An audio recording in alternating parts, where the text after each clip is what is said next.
Hey guys, so I got another Reddit story that sounds good. So I figured why not share it with you guys. Well, let's get started.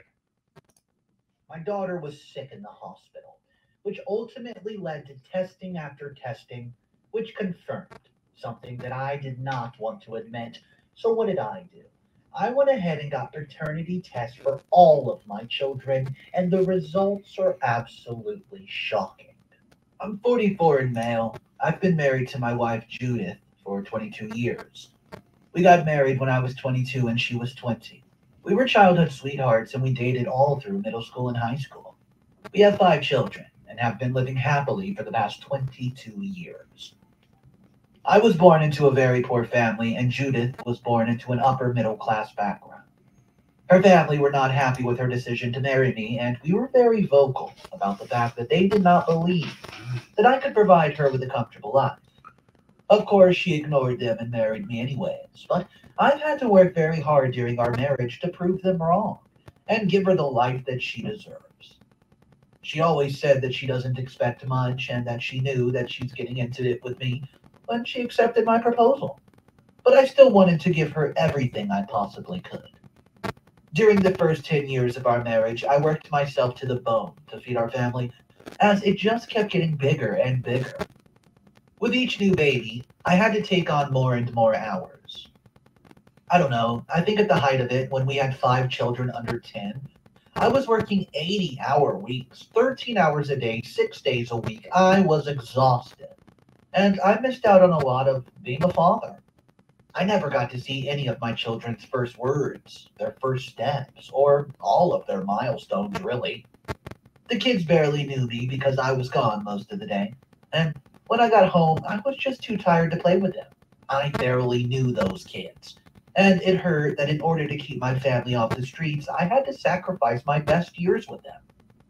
Still, I grit my teeth and bared it as the man of the house.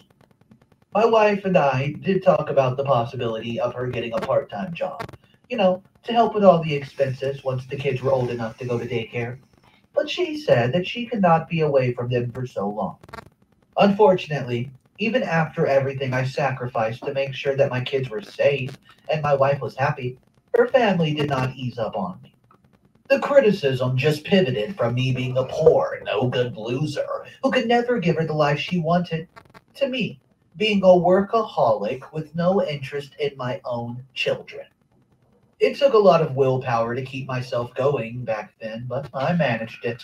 I'd been working at a small welding company for all those years, A and about man that 12 shows years no into our marriage, backbone. my boss pulled me aside. He was retiring early at 60 because of ill health. I think they found a tumor in his brain or something. He decided that he was going to leave the company to me. I was absolutely shocked, of course. I have no experience with business or running a company or even being in charge of anybody. I had no idea why he chose me to take his life's work. But when I asked, he just said that he'd never seen anybody work as hard as I do. Obviously, I was flattered. But I was nervous too. I was a welder and I've never been promoted in all the years I've been working there. I started as an apprentice at 17 and now at 34, I was being handed the keys to the castle? Honestly, I did consider turning it down. It was a huge undertaking and I wasn't sure that I was the man for the job. Thankfully, my wife convinced me to give it a go, just for a couple of months on a trial basis and see if I liked it. Well, it turns out I did like it. I'll admit it was strange swapping my work clothes for a suit, and even stranger having to adjust to the responsibilities, but as it turns out, I have a knack for management. Thanks to my old bosses, the company was booming in business and people trusted it. If he said I was good at my job, then they believed him. This really helped me navigate the growing pains of starting your own business. My hours were still crazy high those first few months, just while I was finding my feet and gaining the respect of all my colleagues as their new boss. After that, though, my hours were about slashed in half and my pay was much higher too. My wife was ecstatic about the whole thing, and our oldest was 9. I managed to make up for all the years I've lost. I had an amazing relationship with all my children now. and the ones old enough to remember my absence in their youth now forgive me. It took a lot of work and a lot of sucking up, but our family was happier than ever. After a few years, I really got the hang of owning a business, and I'm happy to say that we've expanded the company and now have workspaces in 3 different states. Everything was going smooth, and honestly, I should have known that it was too good to be true. Well, I thought the past few years of happiness and comfort were just the universe making up for the hard times during the 12 years of our marriage. Unfortunately, everything turned on its head a few months ago when my daughter got sick. She's 17, and she's been feeling unwell for a while, but we didn't think it was anything. She always had a weak immune system, so we thought that she'd just gotten her yearly flu or something. But when she was still feeling awful after a few months, we brought her in for a checkup just to make sure everything was fine. Unfortunately, everything was not fine. So now our girl is in chronic liver failure. She's been on dialysis, but short of a transplant, there are no real options. A few weeks ago, before her condition got so bad, the doctors told my wife that, well, there was a solution they'd like to try, which was a plasma transfusion. I don't know about this medical stuff. I've never heard any of the terminology, nor has Judith, but of course we agreed to try. The issue was our girl, well, she was a very rare blood type. We've always known she was a rare blood type, but you never think something like this is going to happen, so we didn't give it much of a thought. The doctors said that the chance of a match in a familiar relationships are high. So both my wife and I agreed to donate and have our plasma tested. My wife seemed a little hesitant at first, but after some pushing from both me and the doctor, she agreed. So we'd been given hope. I was praying day and night, though I'm not really a religious man. Even if the plasma treatment did not work, I was sure that if we were a match, I'd be able to donate a part of my liver anyways.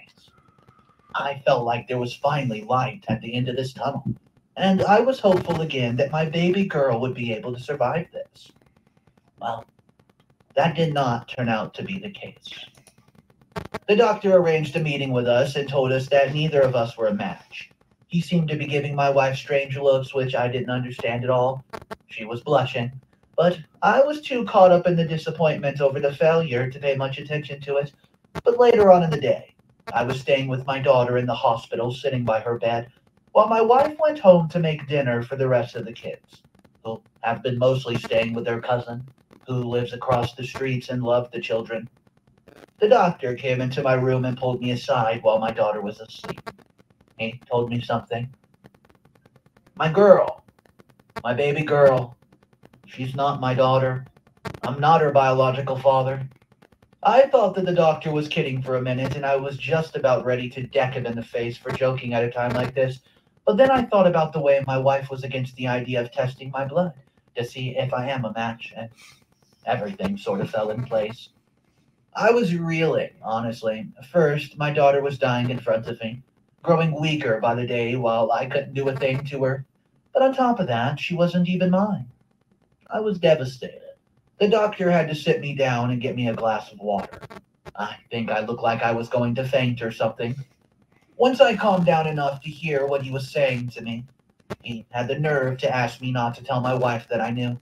Apparently, it breaches some sort of doctor-patient confidentiality, and he could lose his license for telling me. I didn't even bother answering him. Although he was And nice, left the but room pretty soon no, after. hell with that. At the end of the Could've stayed day, there for hours. I wouldn't have known how that's long he's been there. that's insane. Fishbowl. I had no clue what was going on around me. My daughter woke up eventually, and I had to take care of her, wipe the sweat off her head, brush her hair, and feed her from my hand. All while the inside of my head was going crazy. Eventually, my wife came back to take over, and I managed to go home and get some sleep. Things weren't any easier when I woke up, though.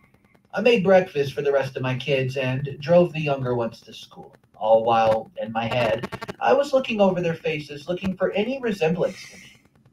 The thing is, all my kids take after me. Even my girl in the hospital, she looks exactly like my grandmother, right down to the shape of her nose, so how can she not be mine? It made no sense.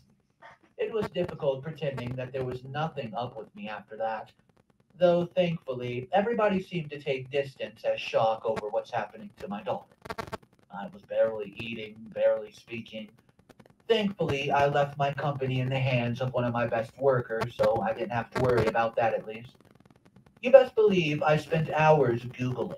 I ended up on this website, I reckon. I spent 12 hours straight reading similar stories from men who had the same experience as me. The resounding advice on I think that is, as much as certain men hate red pill, but that's that's idiotic, because I believe all men, or at least most men, should listen to these stories, right? These stories of infidelity, these stories of how women are, right? Look at this woman. This man sacrificed his life, his time, his effort, his energy, blood, sweat, and tears, so he could provide for her. He sacrificed his time with his kids so he could give her a life where she could have with her kids, right? And be comfortable. That's why women and some men don't understand that being provider, being the one who works all the time, it's not glamorous, right? Nowadays, staying home as a housewife is a luxury. every single one of these posts from thousands of people who replied. It was to get her paternity test. I had no idea how to go about getting one of those. But again, after some searching around on the interweb, I found a place that does it. I bought one of those little kits with the little baggies. I didn't want to test my daughter again. The doctor had told me that the margin of error on these tests were very slim, especially when done in a controlled environment by professionals. I also didn't want to bother her, not when she needs her strength right now. My other kids have been going through some tests recently too, just for the doctors to clarify that whatever it is making my daughter sick isn't hereditary. So it wasn't difficult convincing my youngest son to let me take a swab inside of his cheek. He's a sport, and I think he enjoyed the attention anyways. I considered asking him not to tell his mother, but I knew that would not be a good idea. Once you tell a kid not to do something, they're going to do it. So I didn't even bother. If I'd make a big deal out of it, it would be stuck in his head. As it is, it's just another test in a long line of them. I sent off the swab and waited. It took about a week to get the results back, and I don't think I've ever waited with such bated breath in my entire life. It was the most difficult week of my life. The entire time, I could not figure out what exactly the results were that I actually wanted to come from this. Obviously, I want my son to be mine. There's no question. But if he is, I'll always be stuck wondering if my daughter is the only one who's not mine, or if my youngest twins are the only ones who are. Well, the results came back. He's not mine. He's not my son. That's three of my children who have been confirmed not to be mine. There's no point testing the second youngest. He's the identical twin of the one I tested, and one isn't mine. Neither are. The weird thing is, though we are related, we shared about 4% of DNA. I did some more Googling, and it turns out that the most probable familiar tie I have with those kids is second cousins. Oh, Well, I've tested the other two kids in the past 2 weeks, and the result's the exact same. The chance of me being their father are slim to none, and I'm absolutely devastated. I don't know what to think. Not one of these kids who I've raised are my own in the past 22 years.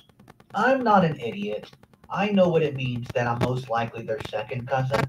My wife has long since had a close relationship with my own cousin, who lives across the street.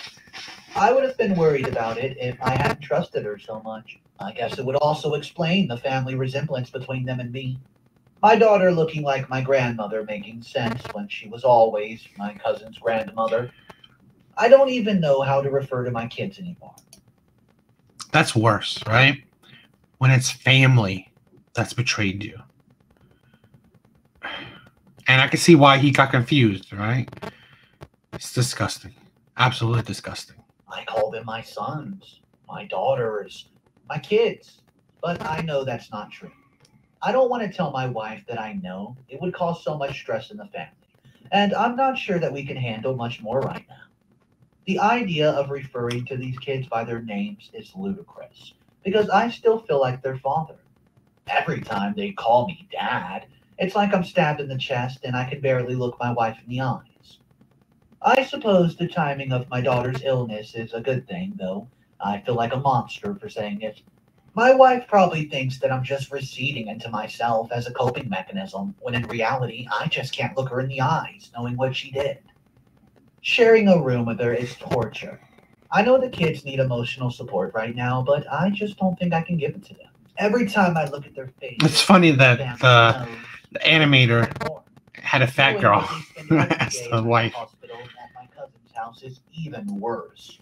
I always liked that they had a close relationship with them, and I really appreciated the love he has for them. I figured because he didn't have any kids of his own. He liked taking on the sort of uncle role in their life. I even helped him put a good word in. I'm sorry. I'm sorry. All these stories, you can never trust another man with your significant other. You can't, right? And when he has no family of himself, that's even worse to trust him. I'm sorry, you just can't. And for the You know, Homeowners Association of you hear the these neighborhood. stories, I was right? excited As for much her to as co-star. these women say that they're faithful, they will never cheat. Shit happens, right? They always say shit will happen. You can't predict things. You know, it's the problem is that when men don't understand risk management, it's gonna hurt them. We often go out fishing or enjoy a couple beers on the back porch. I never would have thought that he would betray me like this. I know that it probably seems like I'm jumping the gun and assuming that he's the biological father to all five of my children, but I can't explain how close he and my wife are. When I was working my butt off for 16 hours a day, breaking my back to provide for the family, he was the one my wife would call to fix a broken cupboard, clean the gutters. I was always just glad that she wasn't resentful of my hours, so I didn't pay attention to just how close they were. My cousin's the same age as my wife, and they were friends in high school. Heck, he's the one who introduced us.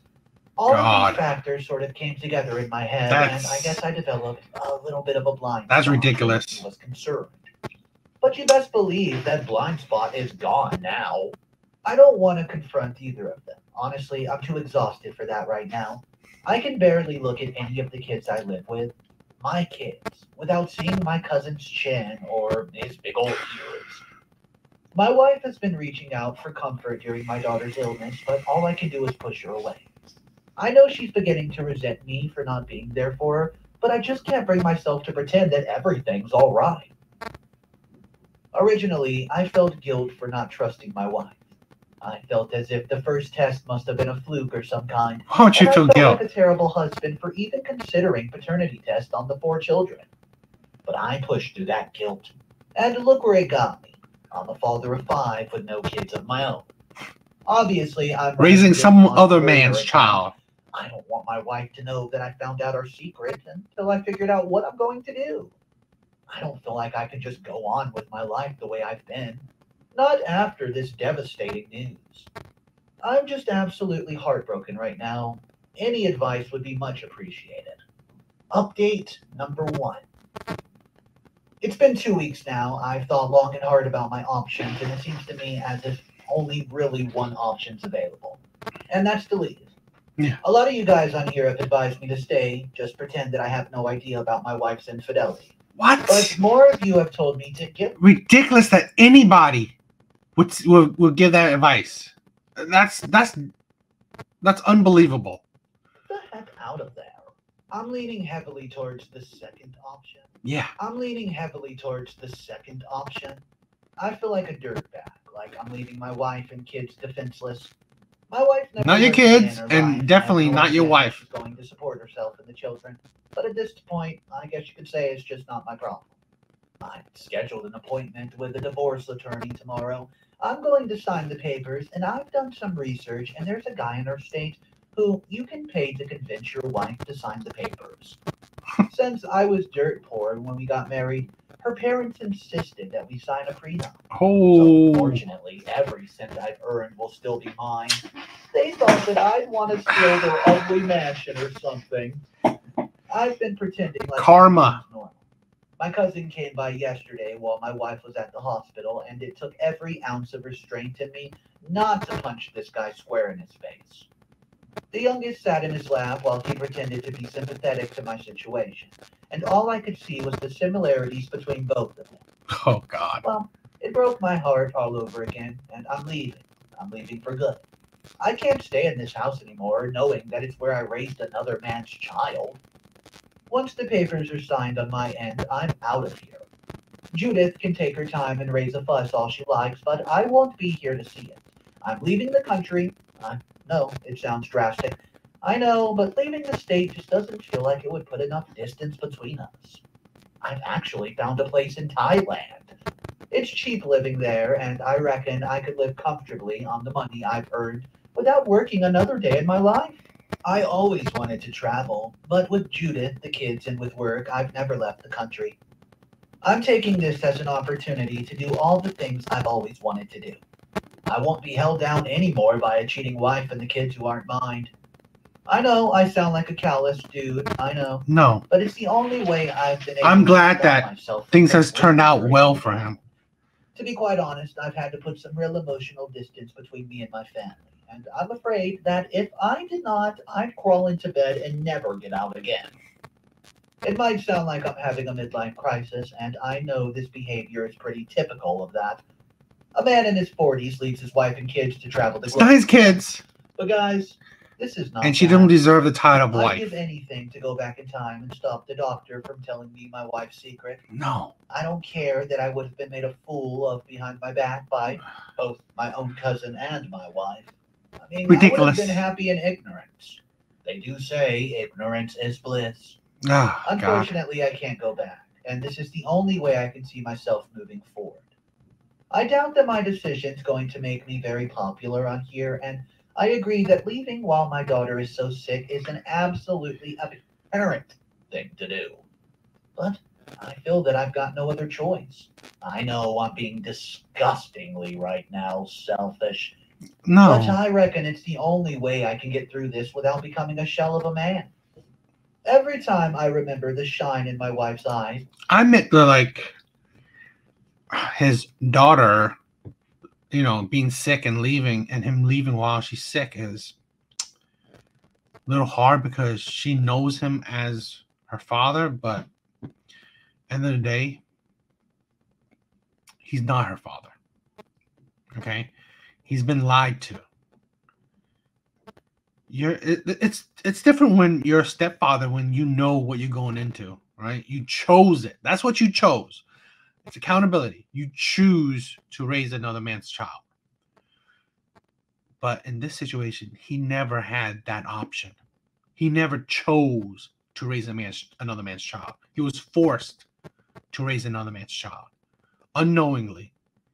So, yeah, it's a bit callous, but at the end of the day, her real father should be there for her, not him. And I just don't think I wouldn't like put so much onto him for doing that, because at the end of the day, no one's thinking about him. That's the thing, right? With society, how the world is, no one cares about you. No one. So in turn, you gotta be the one to care about yourself. the first thing I'm going to tell you is some good news. My ex-wife's daughter received a liver donation from my cousin, and she's well on the mend. Her body is accepting the liver well, and from what I hear, she's doing absolutely great. I know a lot of people were concerned about that, just as I was, but I didn't want to air her medical history out on here. But there we are. Apparently, my ex-wife had the sudden bright idea to test my cousin's blood against her daughter's. And what do you know? It's a perfect match. I'm glad she's okay, and I've made sure to leave enough money to cover her medical expenses. Not that my ex-wife would ever tell you that. She's gone on a bit of a hate campaign against me on Facebook and social media. I'm afraid, honestly. I don't think there's anyone within a 5 mile radius of her who doesn't know I've left her. She's been airing out our dirty laundry like absolutely crazy. I tried to be discreet, and she still doesn't know my exact reasons for leaving her. She seems to think it's because her daughter got sick, and I couldn't hack it. I've been branded a deadbeat dad, and many more colorful monikers. It doesn't bother me. I know the truth. I did have a little much to drink last night, though, and had enough of her airing our business online. I've been getting Facebook messages from just about every member of her extended family, and I just hit a wall. I'm not proud of it, but in her latest tirade, I simply commented some screenshots of the paternity test results.